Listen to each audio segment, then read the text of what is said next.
Bonjour à tous, c'est James le Loup de Zurich. Alors ce matin, pour le baromètre des marchés financiers, qu'est-ce que je vous montre? On va aller sur ça, le DAX. Donc le DAX hier, il a fait une petite bougie sympa ici. Donc ça c'est bon signe. On peut aller chercher les 16 589 en une heure. Qu'est-ce qu'il nous dit?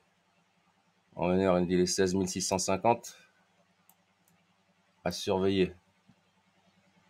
On passe ensuite à l'euro USD, on a cassé la ligne dont je vous parlais, ici la blanche. On peut revenir ici, faire un petit repli sur la 50 et la 200 à 1,08 867. Est-ce qu'on a une figure harmonique ici en préparation? Attends, hop, je suis en figure harmonique ou pas? XABCD. Allez, Davaï, hop là, figure XABCD. Ouais. On a peut-être un shark ici. On peut redescendre ici sur les... Ici. 1,05 746. Je vais vous le faire en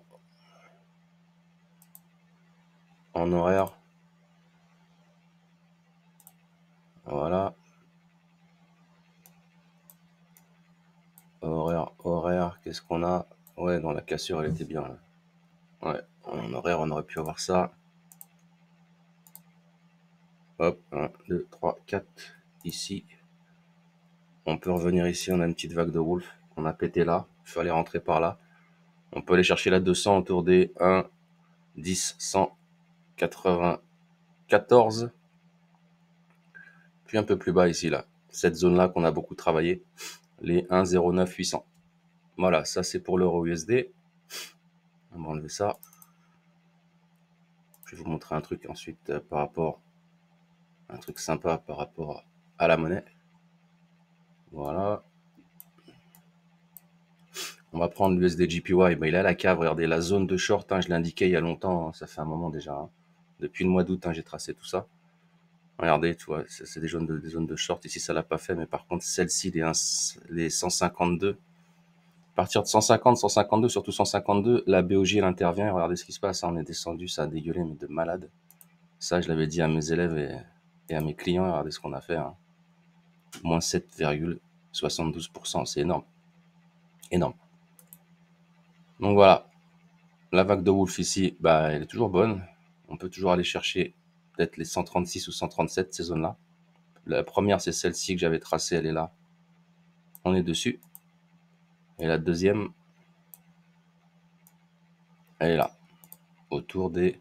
Donc on est bien sur les 140. Au plus bas, ça serait 138,35. Je passe ensuite au VIX. Le VIX, toujours, toujours le Shark, toujours valide. Donc soyez prudents. La target, c'est toujours les 16, 30, 39, voire les 17.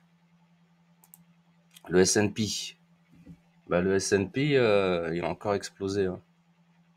Il a encore explosé. Son plus haut historique, il est là. Il est sur les 4819. Il a envie d'aller plus haut. Hier, on a eu l'emploi qui était pas mal là. Donc ça a fait quoi hier? Ici, l'emploi. Ça, c'est quand? Ça, c'est hier. Inscription hebdomadaire au chômage supérieure au précédent.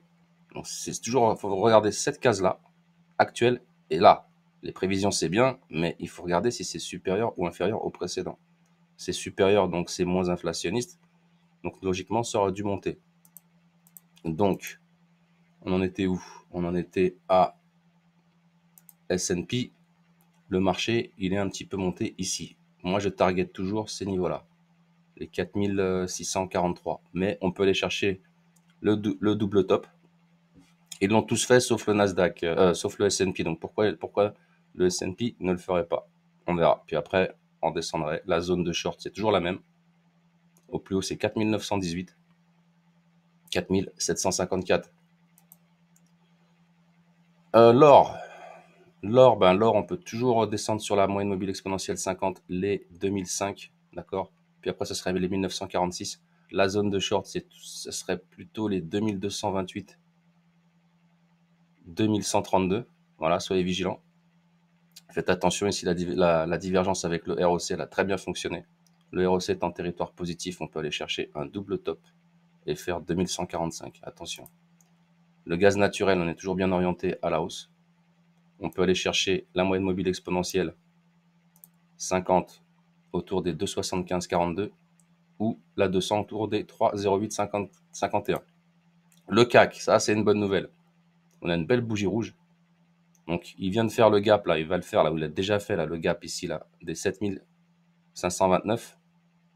Prochaine target, bah, les gaps en dessous plus la moyenne mobile exponentielle 50. Donc 7381, 7338. Puis ensuite, ça serait ici les 7184. Patience. Patience, patience. La divergence, elle commence à fonctionner là. Ouais. Enfin, Tesla, waouh, belle bougie rouge. On a perdu 3,16. Donc on peut aller chercher les 242, 233. N'oubliez pas que Tesla est la deuxième action la plus shortée au monde. Je passe au Dow Jones. Pourquoi je me suis mis en 1 heure? Parce que hier, après la news à 14h30, qu'est-ce qui s'est passé? Donc je mets sur la bougie de 14h, pas grand-chose. Puis après, bam, à l'ouverture, bam, on est monté. Et on a fait à peu près, ouais, 0,45%, c'est pas ouf. C'est pas ouf. La zone à surveiller, c'est celle-ci, on est dessus, on est sur le PRZ que j'ai tracé, les 37 784, 38 000. Donc faites attention. Attention, les ROC commencent à rentrer en territoire négatif. S'il casse ici, on peut descendre. On vérifie en un jour. En un jour, il est où le rock? Le ROC. Ouais, on est divergent, les gars. On est encore divergent là. Regardez. Ici. Attends, je vais prendre ça. Là, ça descend. Et puis là, vous voyez que ça monte. Donc attention, attention sur le dos. Et là, on pourrait aller chercher des niveaux vraiment très bas. Voilà. Je vais mettre en 4 heures. En 4 heures, on pourra aller chercher la 200 ici autour des 36 285. Le BTC, bah, toujours pareil, toujours dans le double top. On peut aller chercher les 40 209, puis les 33 224. Ça peut être violent, hein, le BTC, les variations, elles sont toujours très très violentes. Donc soyez hyper prudents. L'USD JPY, bon ça je vous l'ai fait. Voilà, je voulais vous montrer un truc là-dessus. Vous pouvez vous amuser à faire ça. Enfin, je me suis amusé à faire ça pour vous montrer quelque chose d'important. Non, c'est pas ça. Tac, USD. C'est pas celui-là, c'est celui-là. Hop là. Voilà. Donc, j'enlève tout ça. On va faire un truc sympa. Masquer les dessins. J'enlève les moyennes mobiles exponentielles, j'en ai pas besoin. C'est juste pour vous montrer un truc. Je passe en ligne. OK. Vous allez ensuite sur plus. Et je vais rajouter EURUSD. Je vais rajouter le dollar. Voilà. Donc vous voyez bien, j'ai fait ça exprès pour que vous voyez bien qu'en fait, la symétrie qu'on a, si vous tracez une ligne ici, et ça a un effet miroir. C'est-à-dire, ici, vous pouvez vous amuser à le faire après la maison. Ah non, excusez-moi, on ressort de là. J'ai pas besoin de tracer une ligne. Mais rien que ma target, regardez. Quand le dollar il monte, quand l'euro USD monte, le dollar baisse. Et inversement, le dollar il monte, l'euro USD il dégueule. On peut faire la même chose avec. On va faire ça maintenant. Vous allez sur plus et vous tapez USD JPY. Eh ben c'est la même chose, regardez. Attendez, voilà. Masquer les dessins. Voilà. Voilà. Quand le yen il était très haut, eh ben l'euro dollar il baissait. Voilà. Quand lui il monte, l'euro-dollar baisse.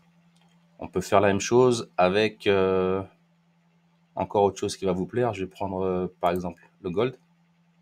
D'accord? Je vais enlever tous les dessins. Masquer les dessins. J'enlève les moyennes mobiles exponentielles, j'en ai pas besoin, c'est juste pour vous montrer l'opposition entre les... Voilà, là ça va être le gold, on va le mettre plutôt... On est en gold, donc on va le mettre en gold. On va plutôt mettre ça en gold comme ça, voilà. D'accord. Je rajoute plus ici. Et qu'est-ce que je mets? Je vais mettre le oil, le WTI. Regardez ce qui se passe. C'est fantastique, c'est la même chose. Quand il y en a un qui monte, l'autre il descend. D'accord? C'est ça que je voulais vous montrer. Voilà. Là, le gold, il était haut. Le pétrole, il était à la cave. Et inversement, ici, ça monte. Le gold, il descend. Voilà. C'était le baromètre des marchés financiers par James Leloup de Zurich. Bonne journée à tous, soyez prudents. Paka paka.